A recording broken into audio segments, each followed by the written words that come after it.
Very cool. Okay, Yes. do you want to tell me about why it is a song that makes you the happiest? Like what about it? Why?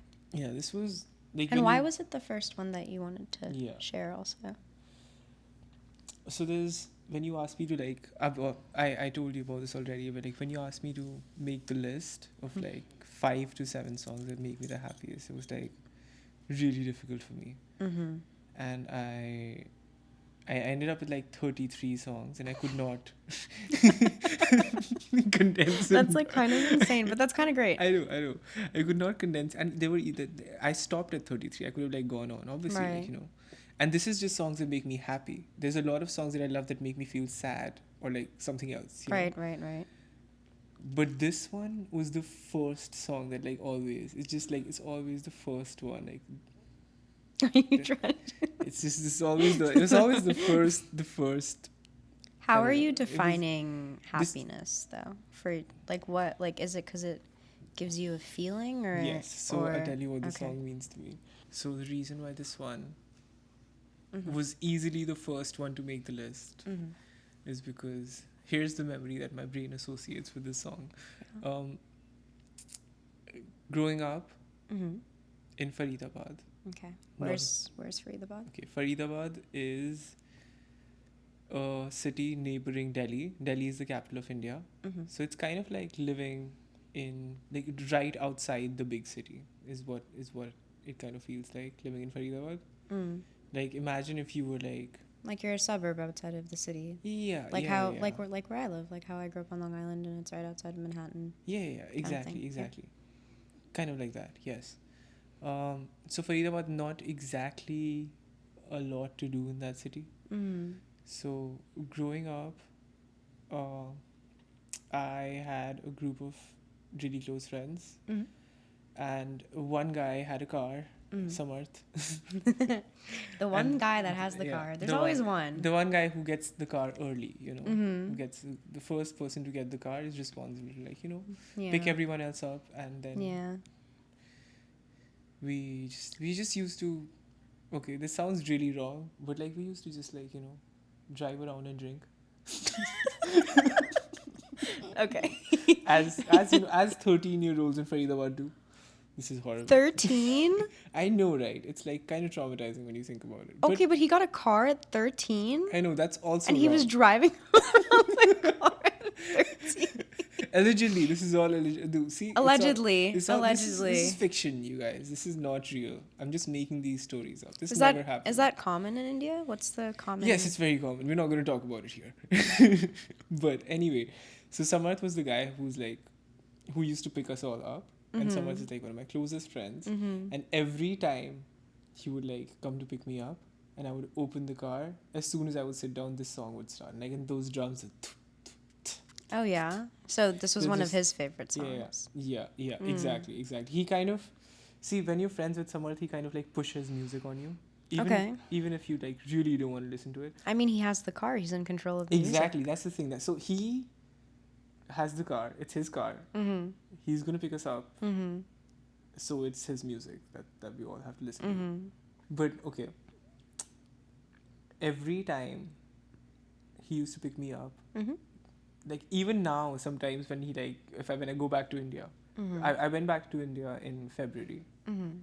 I was in India in Feb and I met him, and then it just reminds me of such a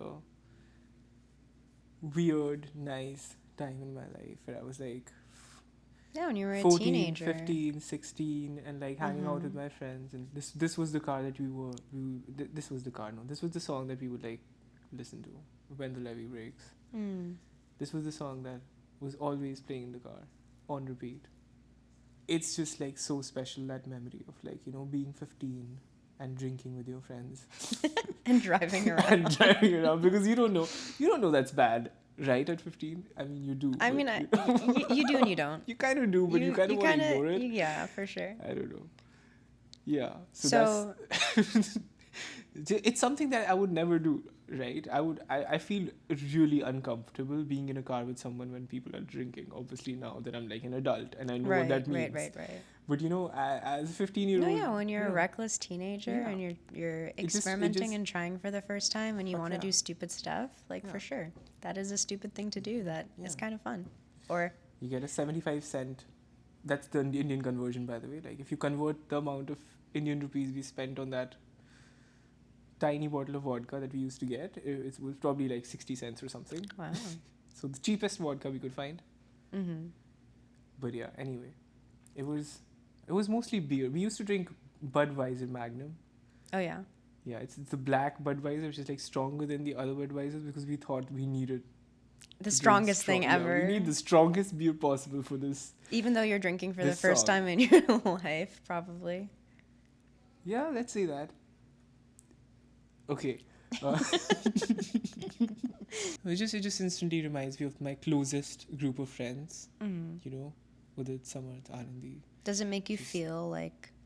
Because I've always thought it's so interesting how, at least for me, because I listen personally to songs like on repeat quite a bit for like just when I am first introduced to them.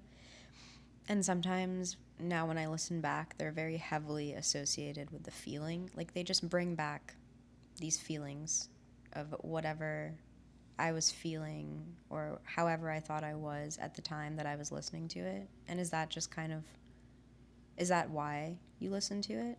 Or is it,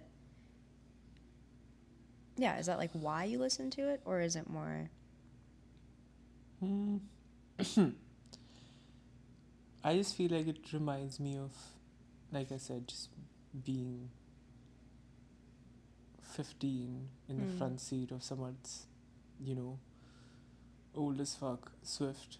So, which I don't know if you get that car here or not, but like it's a tiny hatchback. And just like listening to, was it a Swift? It was a Swift Desire, white Swift Desire.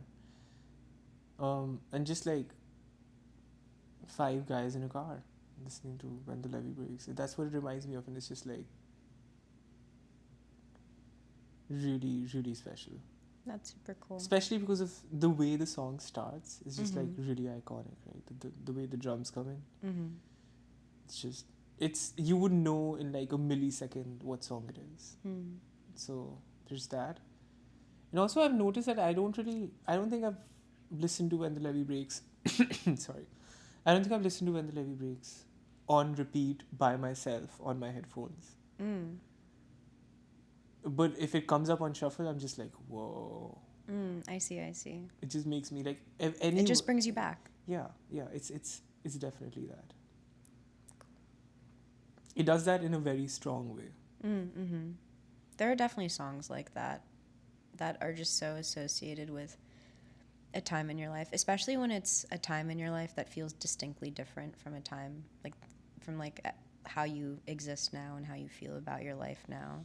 That can so strongly bring you back to those feelings. While I was making this list, like I didn't realize that like a lot of the songs that I was picking when I made the list of 33 songs instead of 5, a lot of the songs that I was picking were associated with the same time in my life, but it just associated with different parts of my life around the same time.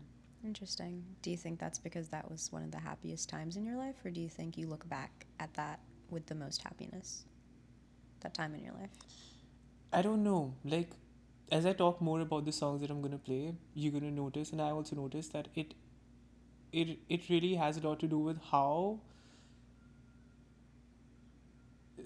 the relevance of that song has evolved in my life. And you'll see that, like, as we move on, for sure. Like, it was really interesting making this list. It was a really nice exercise, I would say. I think everyone should do it. Everyone should do it. Everyone should do it. It's like so, because I listened to Led Zeppelin when I was 15. I listened to Led Zeppelin when I was young. I listened to them like very, I would say at least, even if there's like phases of my life where I'm not listening to rock music, because sometimes you have phases. I listen to a lot of electronic music. I listen to a lot of ballads. Sometimes I just throw myself into like a lot of pop music because that's the kind of music I'm producing right now. But it just, every time I listen to these particular songs, or like let's take the example of When the Levee Breaks, uh, like it just I notice something different, or it makes me feel a different way. It makes me feel slightly different, Mm-hmm. or it In it a just way that brings you back, like yeah. different because you're kind of tapping into I feel the, like the like most the of the the feelings and emotions from that time, or like different how? How do you think? I just for because I'm a musician and like I started my kind of technical journey in music very later on. Like I was like a very instinctive listener. I learned singing by imitation. I did not take any music lessons. I did not have like a lot of musician friends who were like technically sound. Mm-hmm. And I started getting into music theory and actually learning how to produce when I was like 22, 23. Right. And most of the songs on this list are like from my early, either teenage years or like even before that. Mm-hmm. So what I'm able to listen for and like what I'm able to like hear now in a song is a lot more, I feel like. Hmm. And it changes the way you feel about the song as well. Interesting. How has that changed for this specific song, When the Levee Breaks? Or has it at I all? guess I'm just like really able to appreciate now that I know what it must have taken them to like produce a record like that in the 70s. Mm-hmm. It's just crazy. So would you say it like adds to a level of your happiness, or would you say that's just another element of the appreciation of the song? It's another element of the appreciation of the song. Mm. It makes me more excited, I would say. Hmm. It makes me just respect the artist a lot more.